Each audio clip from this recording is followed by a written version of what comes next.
సరేనా సరేనా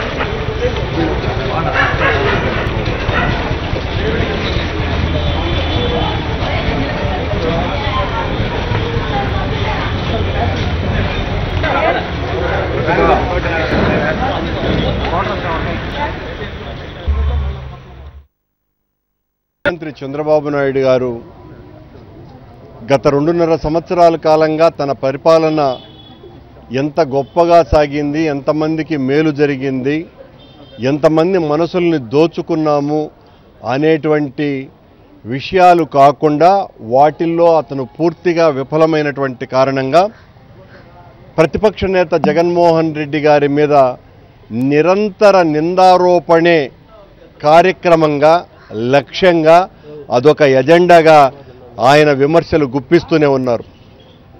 ఇలాంటి ప్రతిపక్షాన్ని గతంలో నేను ఎన్నడూ చూడలేదు. ఈ ప్రతిపక్షం దారుణాతి దారుణాలు చేస్తోంది. నేను ఈ రాష్ట్రాన్ని అత్యంత వేగవంతంగా ప్రగతిశీలంగా దూసుకుపోయే విధంగా పనిచేస్తూ ఉంటే రోజుకు 24 గంటలు నాకు సరిపోవటం లేదు. నేను చేస్తున్న అభివృద్ధిని చూసి కన్ను కొట్టింది, ఈర్ష్య పుట్టింది. ప్రతిపక్షం మైకులు విరగకుండా ఆయన అసెంబ్లీ కట్టినాను నేను అని చెప్తున్నాడు. ఈయన ప్రతిపక్షంలో ఉన్నప్పుడు రాజశేఖర రెడ్డి గారు ముఖ్యమంత్రిగా ఉన్నప్పుడు ఒకసారి ఆ తేదీలు లెక్క తీస్తే ఈయన గారు విరిచినటువంటి మైకుల సంఖ్య లెక్కకే లేదు. నిరంతరం రాజశేఖర రెడ్డి గారి మీద, రాజశేఖర రెడ్డి గారి కుటుంబం మీద దూషణ పర్వమే తప్ప, బూతుల దండకమే తప్ప మరొక కార్యక్రమమే లేకుండా ప్రతిపక్ష కాలమంతా గడిపినటువంటి వ్యక్తి ఈరోజు ఆయన వారసుడైనటువంటి జగన్మోహన్ రెడ్డి గారి యొక్క నాయకత్వాన్ని చిదిమి వేయటం కోసమని చివరకు ఏ చిన్న సభలోనైనా ఆయన చేసేటువంటి అభివృద్ధి చెప్పుకునేటువంటి పరిస్థితి లేదు. జగన్మోహన్ రెడ్డి గారిని తిట్టటమే కార్యక్రమం. ఈయన గారు నిన్న కోడూరులో మాట్లాడుతూ నేను ఏమరపాటులో ఉంటే తుని రైలు సంఘటన జరిగిపోయింది అంటాడు. అసలు చంద్రబాబు నాయుడు గారు నిరంతరం నిద్రపోతూనే ఉన్నారు కాబట్టి ఈ రాష్ట్రం అత్యంత వెనక్కిపోయింది. జగన్మోహన్ రెడ్డి గారిని తిట్టడాన్నే లక్ష్యంగా చేసుకొని ఆయన అభివృద్ధి కార్యక్రమాలు పూర్తిగా మానివేసి అవినీతి దందాకు తెరతీసి ఏ కార్యక్రమానికి ఏ పనికి ఎవరు పోయినా కూడా ఎన్ని కోట్ల రూపాయల డబ్బులు ఇస్తారు, ఆ డబ్బులు ఎలా కొడదాము అనేటువంటి ఆలోచనే తప్ప ప్రజలకు మేలు చేయాలన్నటువంటి ఆలోచన లేకుండా జగన్మోహన్ రెడ్డి గారి మీద నిరంతరం ఈ రకమైనటువంటి తిట్ల దండకం ఎత్తుకోవటమే కాకుండా ఆయనను మళ్ళీ జైలుకు పంపించటానికి కుట్ర చేసేటువంటి కార్యక్రమాలు చేస్తున్నాడు. నిన్న మొన్నటి వరకు ఆయన గారి మంత్రులు, శాసనసభ్యులు మాట్లాడినారు జగన్ జైలుకు వెళ్ళటం ఖాయమని. మళ్ళీ ఇప్పుడు కొత్తగా చంద్రబాబు నాయుడు గారు కూడా ఎత్తుకున్నారు జగన్ జైలుకు పోతాడు అని. పోతాడు అన్నది నువ్వంత కరాఖండిగా ఎలా చెప్పగలుగుతున్నావు చంద్రబాబు నాయుడు? నీ దగ్గరున్నటువంటి ఆధారాలు ఏంటి? ఈ చంద్రబాబు నాయుడే తప్పుడు కేసులు బనాయించి సోనియా గాంధీతో మిలాఖాత్ అయ్యి జైలుకు పంపించినాడు గతంలో. మళ్ళీ అలాంటి కుట్రే ఏమన్నా చేస్తున్నాడా చంద్రబాబు నాయుడు గారు? నేను గతంలోనే చెప్పిన, జగన్మోహన్ రెడ్డి గారిని రాజకీయంగా ఎదుర్కోలేక జగన్ గారిని జైలుకు పంపించాలా లేకపోతే భౌతికంగానైనా నిర్మూలించాలా అన్నటువంటి జయంతోనే ఈయన రాజకీయమంతా కొనసాగుతున్నది. ఈయన గారు ఏమరపాటున ఉంటే తుని రైలు సంఘటన జరిగిందట.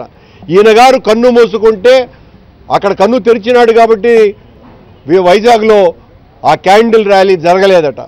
ఈయన గారు కన్ను మూసుకొని ఉంటే అమరావతిలో ఫ్లెక్సీలు కాల్చినారు, తోటలు కాల్చినారని చెప్తాడు. తోటలు కాల్చింది చంద్రబాబు నాయుడు గారే.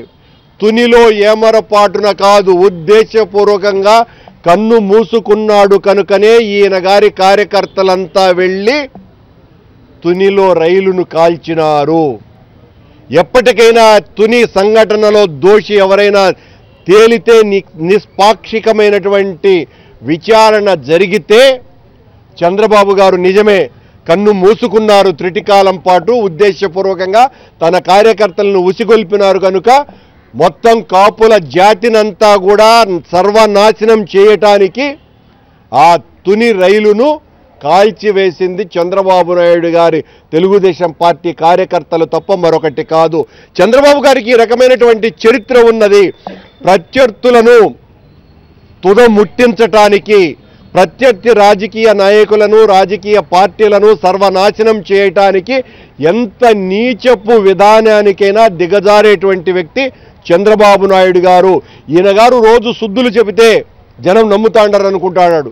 నేను అంతటి వాడిని, నేను ఇంతటి వాడిని, నన్ను నాలాంటి సచ్చీలతతో బ్రతికినటువంటి వాడే లేదు, నేను ఉప్పు, నేను నీరు కప్పిన నిప్పు, ఈ రకంగా రకరకాలైనటువంటి గోబెల్స్ ప్రచారం చేసుకుంటూ కాలం వెళ్ళదీస్తే నువ్వు మానసిక రోగి అనేటువంటి విషయం మరింతగా బయటికి వస్తుంది. నీ అభివృద్ధిని చూసి ప్రజలందరూ కూడా ఆనందించాలా, హర్షించాలా, ఆహ్వానించాలా? ఎల్లప్పుడూ హిరణ్యకశిపుడు కదా హరినామ జపం చేసినట్టు ఈయన గారు జగన్మోహన నామజపం చేయటం ద్వారా స్వర్గప్రాప్తి లభించటానికి, లేదా స్వర్గానికి పోయినంత అయినా ఈయన గారు ఆఖరి క్షణాలు తృప్తిగా బ్రతకటం కోసమనే ఉన్న జగన్మోహన్ రెడ్డి గారి నామ జపం చేస్తున్నారో అర్థం కావటం లేదు. ఎందుకంటే జగన్మోహనుడు అన్నా కూడా శ్రీహరికి ప్రత్యామ్నాయమే కాబట్టి ఇలా ఒక రాక్షస సంతతికి చెందినటువంటి చంద్రబాబు నాయుడు గారు జగన్మోహన్ రెడ్డి గారి నామజపం నిరంతరం చేస్తూ, నిరంతరం ఆయన మీద దాడి చేస్తూ, ఆయనను ఒక తీవ్రవాదిగా, ఒక హింసాయుత వాదిగా, ఒక అరాచకవాదిగా, ఒక నేరస్తుడిగా, ఒక అవినీతిపరుడుగా ముద్ర వేయటానికి ఆయన పడుతున్నటువంటి పాట్లు అన్నీ ఇన్ని కావు. నిన్న ఒకరిని తిడతాడు ఇంత నీచుడే లేడని, ఒకవేళ ఈ నిన్నటి నుంచి ఈ రోజు లోపల ఆ వ్యక్తి పార్టీలో చేరితే సచ్చీలుణ్ణి నేను చేర్చుకుంటున్నా అని వెంటనే చంద్రబాబు నాయుడు గారు ప్రకటనిస్తారు. ఇట్లా ఇప్పటి వరకు ఈ తెలుగుదేశం పార్టీలో చేరినటువంటి నాయకులలో 98% మందికి పైగా ఉండే వాళ్ళనందరినీ రౌడీలు, హంతకులు, అత్యంత అవినీతి పరులు అని చిత్రీకరించినటువంటి వ్యక్తి చంద్రబాబు నాయుడు గారు. ఈయన పార్టీలో చేరంగానే వెంటనే పునీతులైపోతారట. అది ఆశ్చర్యకరమైనటువంటి విషయం. ఇలా పాపిష్టి ఆలోచనలు కలిగినటువంటి వ్యక్తి చంద్రబాబు గారు తప్ప మరొకటి కాదు. జగన్ జైలుకు వెళ్ళటం ఖాయం అనే దాని వెనుక ఓ భయంకరమైనటువంటి కుట్ర దాగి ఉన్నది.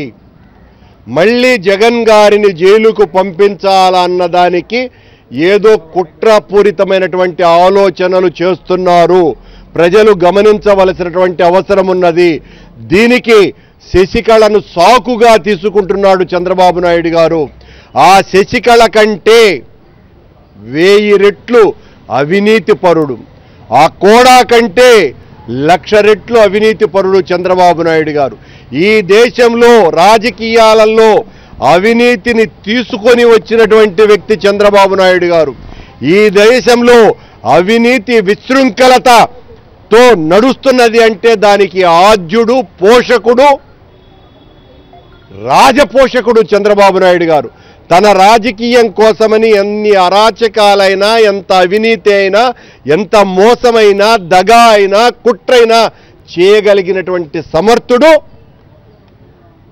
జైలుకు పంపిస్తారు, నన్ను అన్యాయంగా, అక్రమంగా ఈ రకంగా ఆరోపణలు చేసి నన్ను జైలుకు పంపుతారు, నేను లాలూచి పడితే జైలుకు వెళ్ళవలసినటువంటి అవసరమే లేదు అన్నటువంటి విషయం తెలిసి కూడా జగన్మోహన్ రెడ్డి గారు వీరుడిలాగా, ధీరుడిలాగా, శూరుడిలాగా రాజకీయాలలో ఒక నిష్కల్మషతను తీసుకురావాలి. నేను బలైపోయినా పర్వాలే, రాజకీయాలు ఉన్నతమైనటువంటి ఆదర్శాలతో ఉండాలే తప్ప మరొకరి కాళ్ళ దగ్గర దోబురించేటువంటి రాజకీయాలు చేయను అన్నటువంటి ఆలోచనలు కలిగినటువంటి వ్యక్తి కనుకనే జగన్మోహన్ రెడ్డి వీళ్ళ దారుణాలకు, కుట్రలకు బలై జైలుకు పోయినాడే తప్ప చంద్రబాబు ఆరోపిస్తున్నట్టుగా అవినీతి ఆరోపణలు నిజమై కాదు. చంద్రబాబే కుట్ర చేసి చంద్రబాబే అన్నింటినీ మేనేజ్ చేసి సిబిఐతో కుమ్మక్కై సోనియా గాంధీతో కుమ్మక్కై జైలుకు పంపించినాడు. ఈ రాష్ట్రంలో జరిగేటువంటి ఏ అరాచక హింసాయుత కార్యక్రమాల అన్నింటికీ కూడా వెన్ను దన్ను చంద్రబాబు తప్ప మరొకటి కాదు. ఈరోజు నీకున్నటువంటి అధికారం ద్వారానో అహంకారం ద్వారానో ప్రసార మాధ్యమాల ద్వారానో నువ్వు జగన్మోహన్ రెడ్డి వ్యక్తిత్వం మీద జగన్మోహన్ రెడ్డి గారి నాయకత్వం మీద జగన్మోహన్ రెడ్డి రాజకీయాన్ని హననం చేయడానికి ఎన్ని రకాలుగా మాట్లాడవచ్చు కానీ నిజం ఏ రోజైనా బయట పడకపోదు.